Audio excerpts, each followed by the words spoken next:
Hello everyone, I'm Michael. Welcome to today's class. Since 2017, the news has kept pouring in about Mobike and Ofo. The two largest bike-sharing startups in China were in talks about a merger. The public discussed the promising end of this competitive battle between them. However, investors denied the implementation of a merger. On December 13, 2017, an investor of Mobike stated in an interview that he was open-minded toward the merger. Will they be the next couple, like Meituan and Dianping, or Didi and Kuaidi? What would be some motives for companies to consider a merger?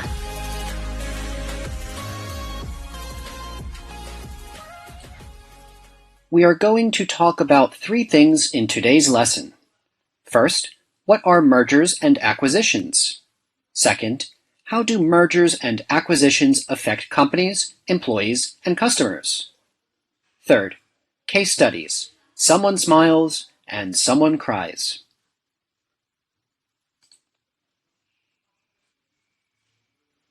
There's a lot to talk about for mergers and acquisitions. Let's start by defining some key terms.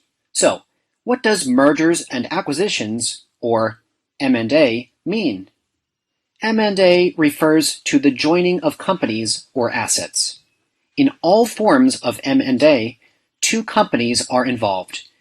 M&A can include mergers, acquisitions, and assets.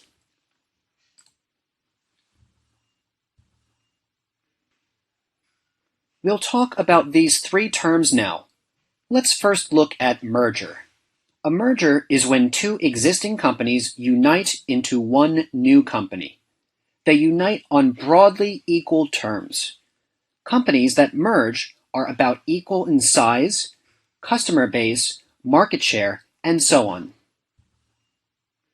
Some reasons for a merger include reducing costs, expanding into new markets, and growing revenues. We will discuss these reasons later in detail. We know that merger is a noun. Let's look at what our course says to see how we can use the verb merge. To merge means to combine or come together.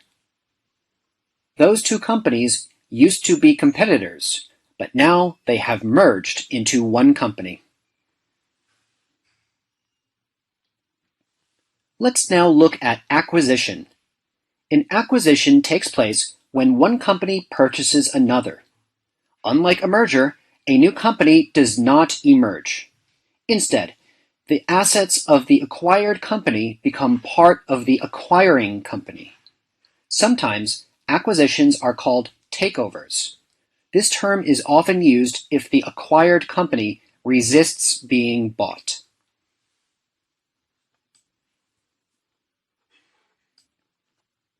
Acquisition is a noun. Let's look at what our course says about the verb acquire. To acquire means to buy or take possession. Let's move on to the final term, assets. Before companies merge, assets, as well as liabilities, need to be carefully examined. Let's look at what our course says about assets and liabilities. Assets are what you own, and liabilities are what you owe. Knowing the assets and liabilities of a company helps determine a company's value. Assets and liabilities are measured against each other to see if a company is worth acquiring. This means if the value of a company's assets is greater than its liabilities, other companies may strongly consider acquiring it. If the value of its liabilities is greater than its assets, they probably will not acquire it.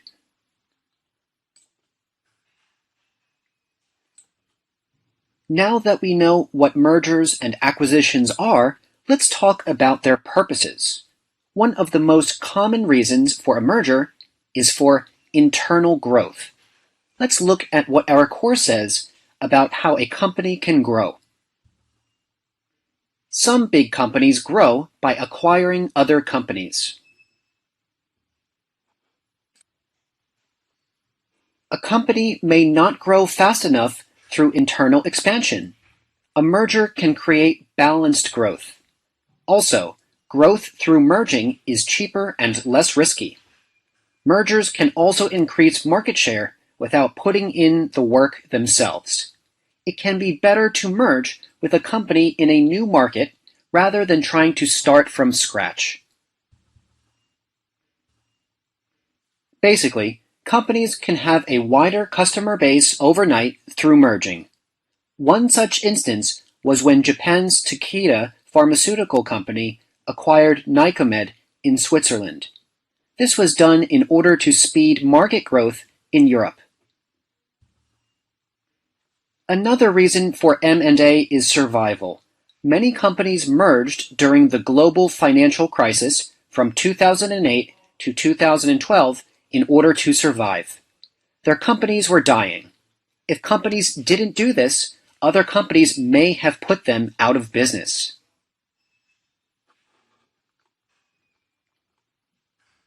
Synergy is another reason for M&A. Synergy refers to the value of the merged companies being greater than the values of the individual companies. Basically, 1 plus 1 equals more than 2. The idea behind synergy is to increase performance and decrease costs by combining business activities. So, a business will try to merge with another business that has complementary strengths. An example of this is Mattel and Hasbro, both of which are leaders in the toy industry. These two companies recently have had discussions of a merger. If they merge, both companies could work together to produce different toys under the same roof. Instead of DC Toys versus Marvel Toys, it would be DC Toys and Marvel Toys. Also, some companies consider M&A to diversify products or services, and thus gain a competitive edge in the market. This is typically the reason why companies or different industries merge. For example, HP acquired Electronic Data Systems, or EDS, to improve the services aspect of their technology.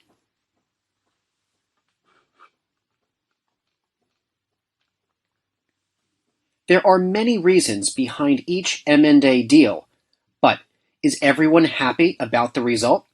Let's move on to talking about how mergers and acquisitions impact companies, employees, and customers. There can be both positive and negative impacts on a company. We have already discussed positive reasons for why companies would merge. So, let's just focus on the negative impacts now. In a merger, a company's identity, heritage, reputation, and culture are at the risk of loss. Every company has its own identity and culture. In order to cooperate, companies may need to compromise and lose some of their culture in order to successfully work together. Let's see an example of this from our course. They plan to merge with a much larger company, so they will lose their identity. Another negative impact is brain drain. For a company, brain drain simply means talented individuals leave the company. If valuable employees feel underused or undervalued in the new company structure, they may search for other opportunities. This situation is also mentioned in our course. When the two companies merged, some of their best people left and started another company. Employees will also be greatly affected by a merger. Companies which are struggling may merge to save their company. This will in turn save the jobs of the employees working there. Additionally, new training and skills may be required, which can lead to training opportunities for staff. Also, there may be new positions available which weren't available before. This means that skilled employees will have more options to climb the career ladder. However, these can be disadvantages. New training is often required to ensure employees of merging companies are on the same page. This can be a disadvantage because employees may need to relearn a job they've done for a long time. This means they may have trouble adjusting to the new way of doing things.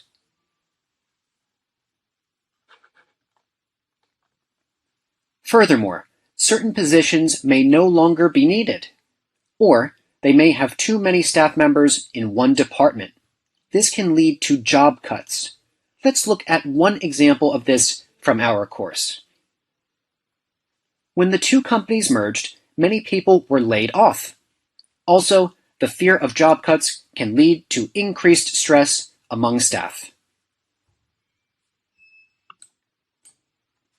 Not only companies and its employees will be influenced by a merger, but customers can also be affected.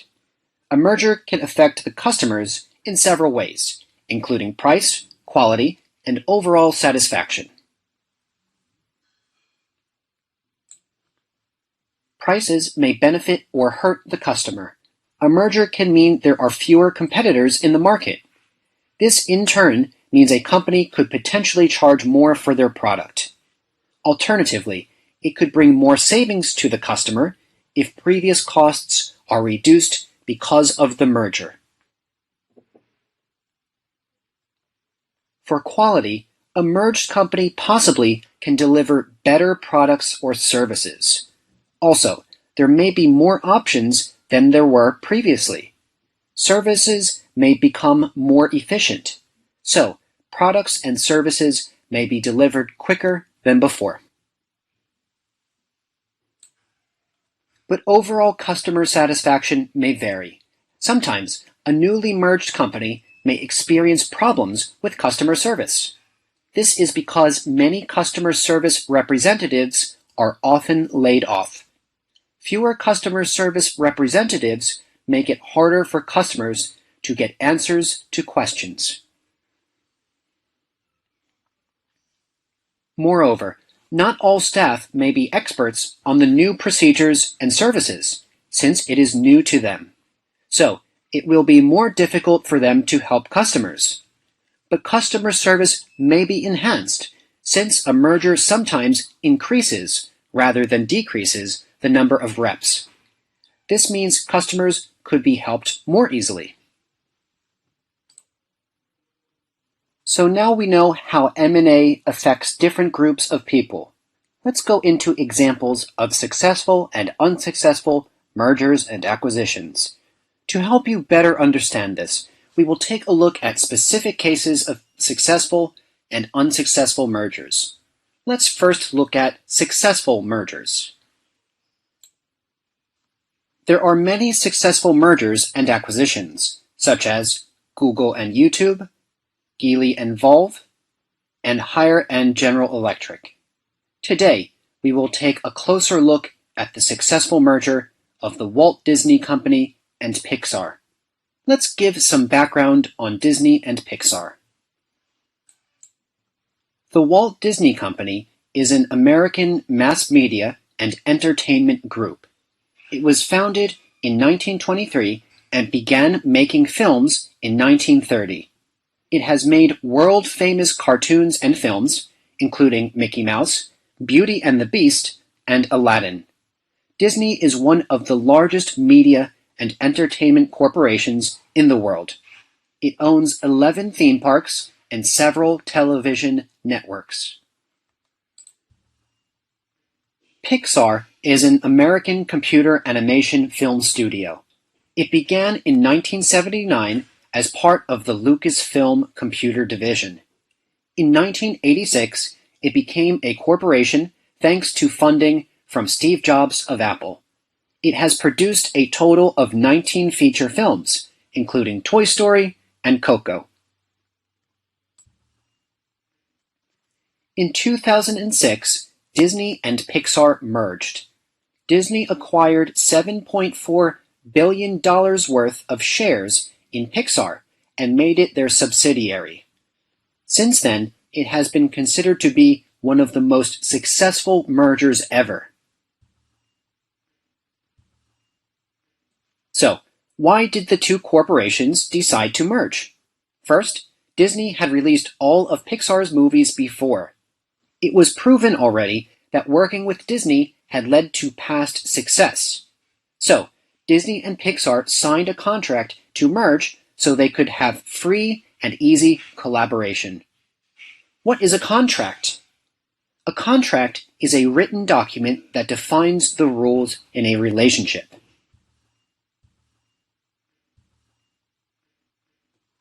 Second, both companies could profit from each other. Pixar could focus on creating wonderful animations, while Disney would handle the sales, marketing, and merchandising. To prove how successful the merger was, let's compare revenue before and after the merger. Here is the revenue of the movies released before the merger. And here is the revenue of the movies after the merger. We can see that the merger was clearly a success. The average revenue per movie nearly tripled. But why was the merger so successful? Let's look at some of the key reasons. First, Disney was able to make use of Pixar's characters in its vast networks. One example of this was Cars, which profited $5 million just in retail revenue. Another reason is Pixar's transformational leadership was brought to Disney. Pixar had a great ability to lead and motivate employees, and Disney adopted this. Also, Pixar was allowed to keep much of its previous culture. From Disney and Pixar's success, it's hard to imagine a merger going wrong. But in reality, mergers are more likely to fail than marriages. According to a recent Harvard Review business report, there is a 70 to 90% chance that a merger will fail. So, we just talked about a very famous successful merger. Now it's time to analyze a famous merger that failed. The merger was between Google and Motorola Inc. Let's give some background to start. Google is a multinational technology company. It specializes in internet-related services and products. These services include search, software, hardware, and cloud computing. Motorola Inc. was a multinational telecommunication company. They are famous for producing wireless phones and wireless network equipment. In 2011, the company was divided into two companies, Motorola Mobility and Motorola Solutions. Motorola Mobility took on the company's consumer-oriented product lines, like mobile phones. Motorola Solutions retained the company's enterprise-oriented product lines, like radio systems. Less than 1 year after Motorola Mobility became an independent company, Google acquired them. The goal was to accelerate innovation and choice in mobile computing. They wanted to create top-tier mobile devices. What happened, however, was a different story. Motorola had a sudden fall in value. Not only did they release mediocre phones, they broke their promise to upgrade older phones to the latest Android OS.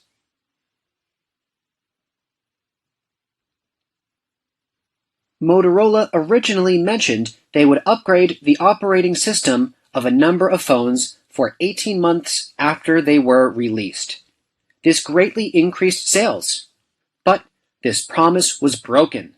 Motorola never upgraded these phones to the latest Android OS, and customers were outraged. Their reputation was heavily damaged, and they were seen as an untrustworthy brand. So, Google decided to keep releasing its own branded phones under Nexus brand. These devices were manufactured by other companies, which reduced the value of the Motorola acquisition. After just 2 years, Google sold Motorola to Lenovo.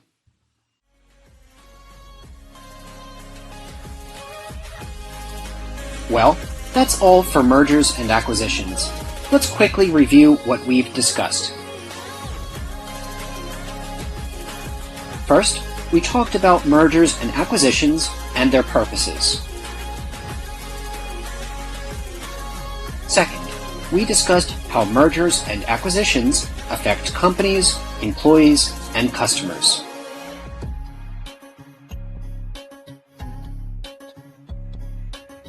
And third, we analyzed 2 examples of successful and unsuccessful mergers.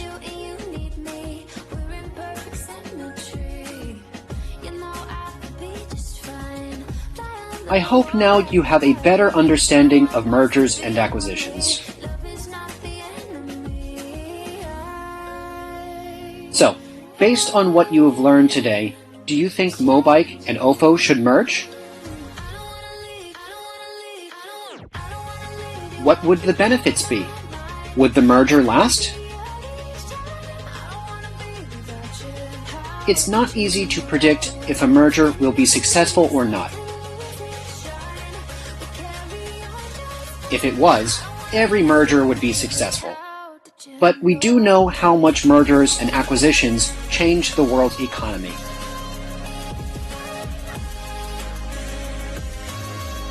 And by having a better understanding of this, we can better understand the world we live in.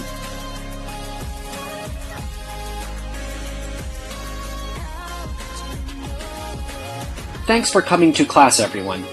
I hope you enjoyed it. See you next time.